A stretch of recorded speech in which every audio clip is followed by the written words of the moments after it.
Folks, it's great to have a chance to speak with you because of a big event that is coming up. It's such a beautiful way of giving back. Um, Kara, I'm going to let you speak first because you can explain exactly what this is and why you have a incredible Juno Award winner with you. We are incredibly lucky to have Sean with us. Sean's going to be performing at our Night of Discovery event. And it's the kickoff for our 25th anniversary year. Meagan Bebenek Foundation has been around for 25 years.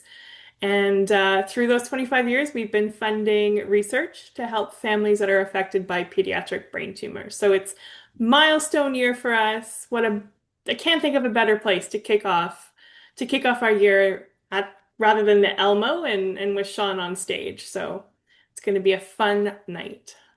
Now, please explain because you said the name of it. There's a reason why that particular name is there. The Night of Discovery. So, No, oh, no, I actually mean there's a person that this is named after. yeah. So Megan Bebenek Foundation. It was founded 25 years ago when the Bebenek family, their youngest daughter, Megan, was diagnosed with a pediatric brain tumor. And at the time, there was not a lot that could be done for Megan. The doctors, because of the location of the tumor, the type of tumor, the doctors couldn't do anything. They said, take her home and love her and spend the time that you can with her. Sadly, Megan passed 6 months after that diagnosis, and it was really an eye-opener for Denise Bebenek, our founder, and her family. They didn't realize the seriousness of brain tumors, never been impacted or touched by one. So this started a whole movement, to be quite honest. And it's a movement of hope and a movement of support and an amazing place for community to come together in somebody's time of need. What a way to come together when you've got, like I said, one of the greatest performers ever to be on the stage at the Mocambo. Sean, how you feeling about being part of something like this, especially because of the story that we just heard?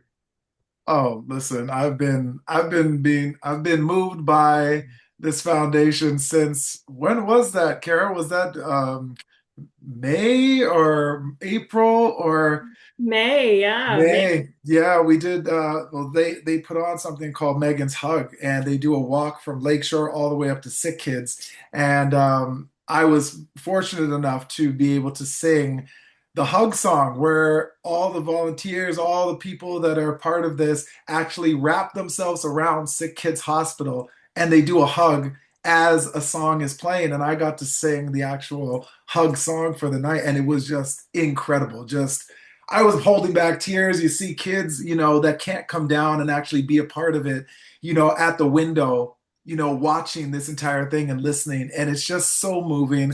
And I've got a 7-year-old daughter who's turning 8, so this really hits home for me, and I'm happy to just be a part of it and support any way I can. Here, I'm going to go back to you because now I'm going to play on words again. Discovery. Why that word involved with this? Yeah, so discovery is such a huge part of who we are. Our focus is on funding seed projects or funding those thoughts that some of the scientists and researchers have. They have an idea, they think they want to pursue a research angle, but in order to get funding to do that, they have to have data. And so our focus is on helping them discover what's next, but to discover that data, find that data that supports them securing additional funding, larger funding grants that turn into, we've had a number of them turn into amazing clinical trials. So discovery from a research perspective is fundamental to what we do. Is there, because I've read that in Canada the number one killer is cancer. In this particular, what we're talking about, has this been growing over the years? So sadly, the statistic hasn't changed over the course of, well, at least 25 years. So brain tumors are the leading cause of cancer-related death in children. And sadly, it's very underfunded, and that's likely tied to the frequency, right? It's a still a rare form of cancer, and so it's not impacting as many people as leukemia or other types of cancer, and so the funding doesn't get allocated.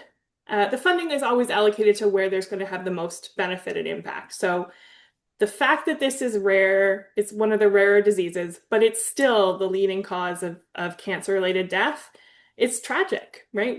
That's why we exist, to fund this, to fund these projects, to put a spotlight on the importance of funding even the rare types of tumor research.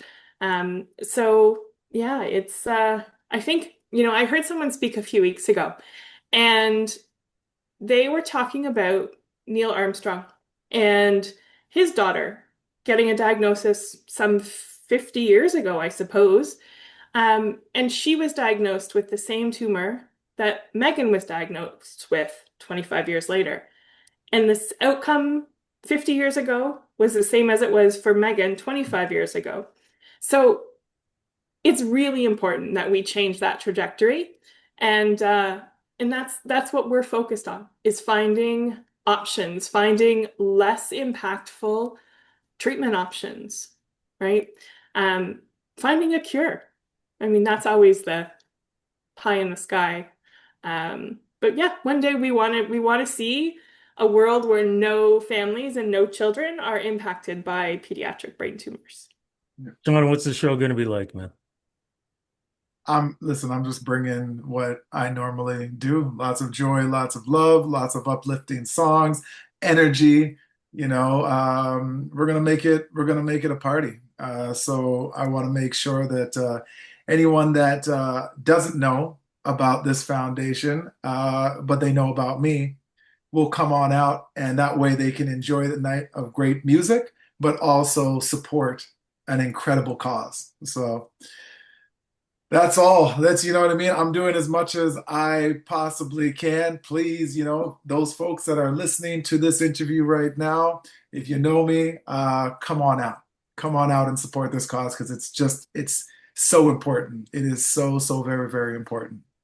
And you've had a lot of practice over the summer with the Palais Royale big shows that you were doing, plus the fact El Mocambo is home for you because you did a residency there too.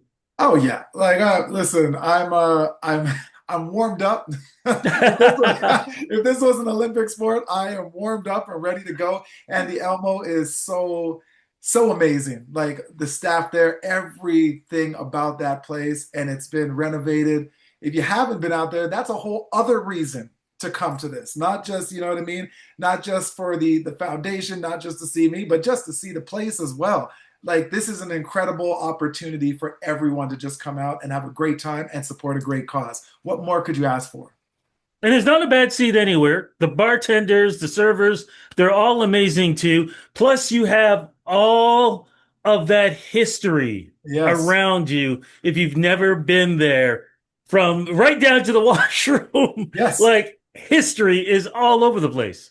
Yes, I couldn't think of a better place to hold this event. A lot of these events are, from my perspective, are held in like event spaces, and like down by the Metro Toronto Convention Center.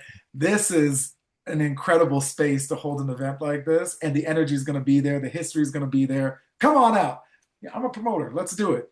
Absolutely. Kara, how do we get tickets for this? And for folks who may not be able to make it to it, if they want to still donate, because we are coming up to the holidays, and it's always good to give back, Thanksgiving, holidays, what do we do?